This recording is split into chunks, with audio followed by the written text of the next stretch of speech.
the way what I saw was patterns as I dealt with different businesses and different ways they approach things.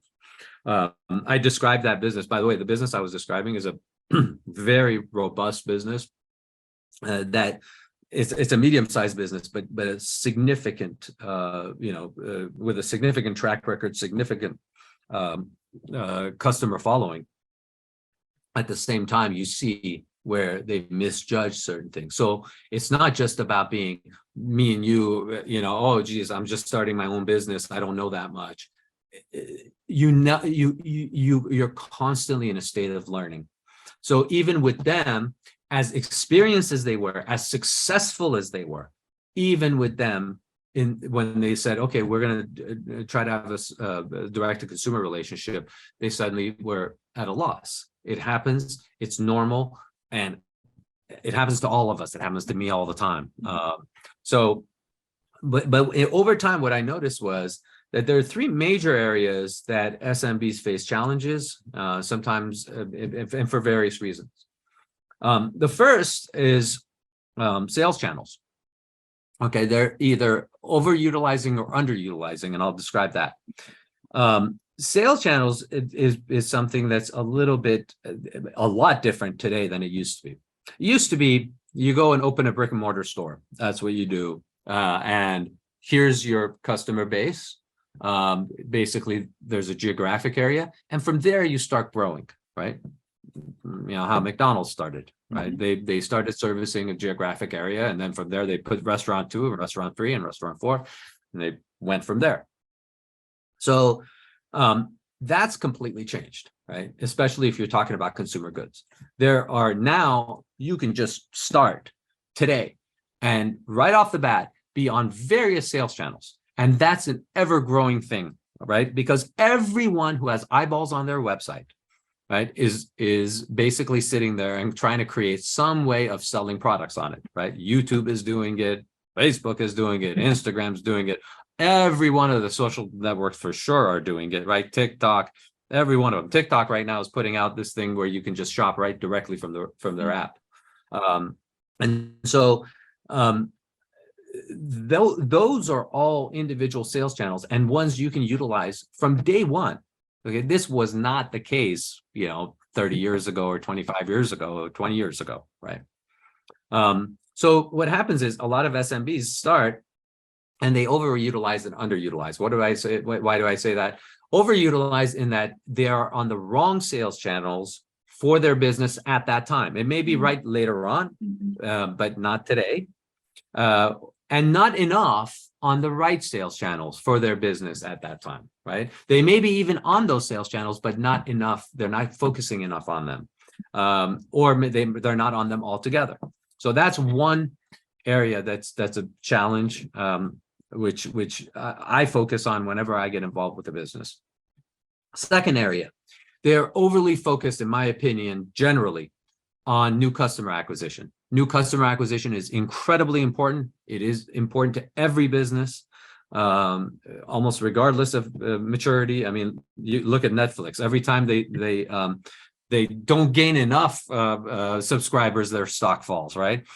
So incredibly important. But at the same time, when I say they're overly focused on it, it means what I'm trying to say is they're not enough focused on their current customer base, right?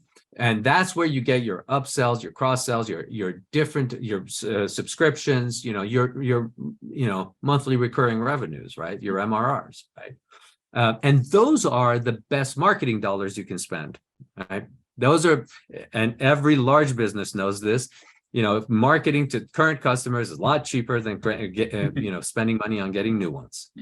So that's a big area of challenge. And over, when I see small businesses, I see that either they are completely not focusing on that and only focusing on new customers, or they're just not, they don't have, they've never put together the products to be able to service the customers, or not enough of that where they could be taking advantage of them. And then the third area is something I alluded to with that company. Again, the example I gave.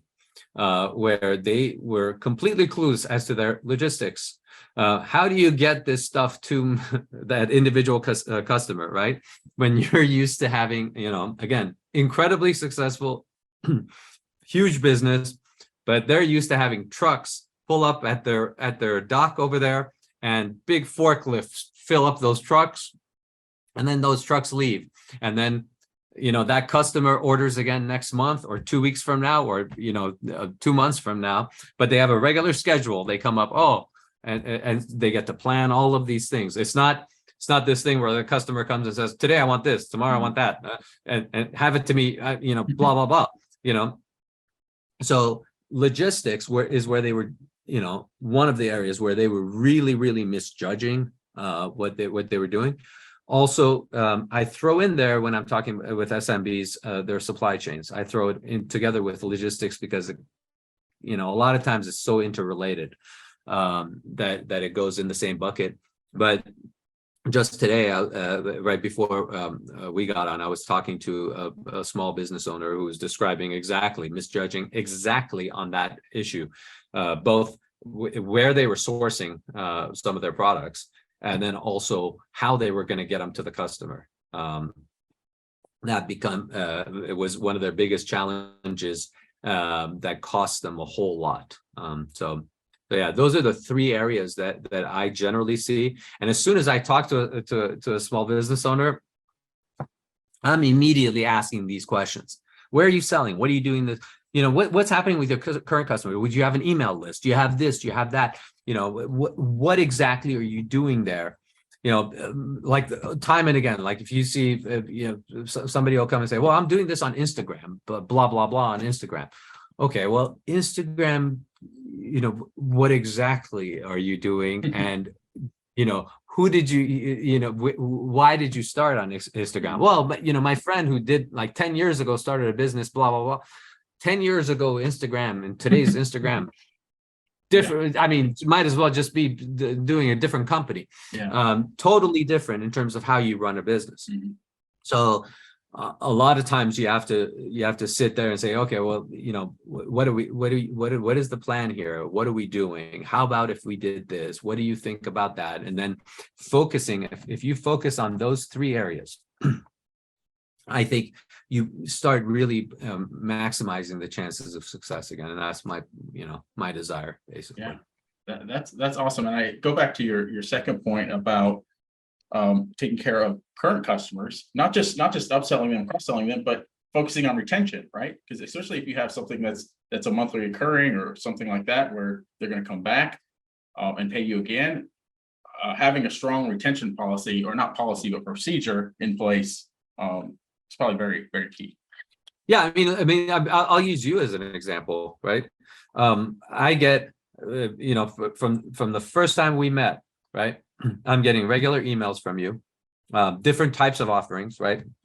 Then, you introduce me to your podcast guests. You give me different thoughts. I'm constantly in contact with you. You've kept in contact, and it's stuff that I'm like, oh, hey, Doug is doing this, or Doug said this. I'm thinking you invited me to your Facebook group, right?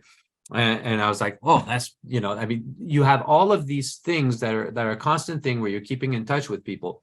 When you look at different businesses, small businesses, that piece a lot of times is missing, that communication, and properly doing that communication, right? Because they'll even when they're doing it, a lot of times it's like they're sending email blasts like constantly, oh, sell this, sell that, buy this, buy that, keep giving me money, give me money, give me money. That's what it sounds like, right?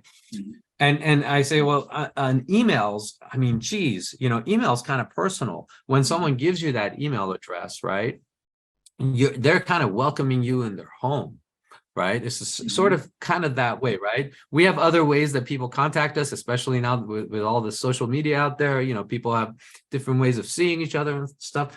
When the email comes, that's, hang on, and so respecting that. So I like, I get an email from Doug. I'm like, okay, it's a welcome email, right? In my mind, I'm like, okay, yeah, I want to get that email from Doug, but properly dealing with your customers is incredibly important. And so there's a lot of things there, and it's a lot of times missed. And it's hard to do. If you're running a small business, there's only so much you can concentrate on,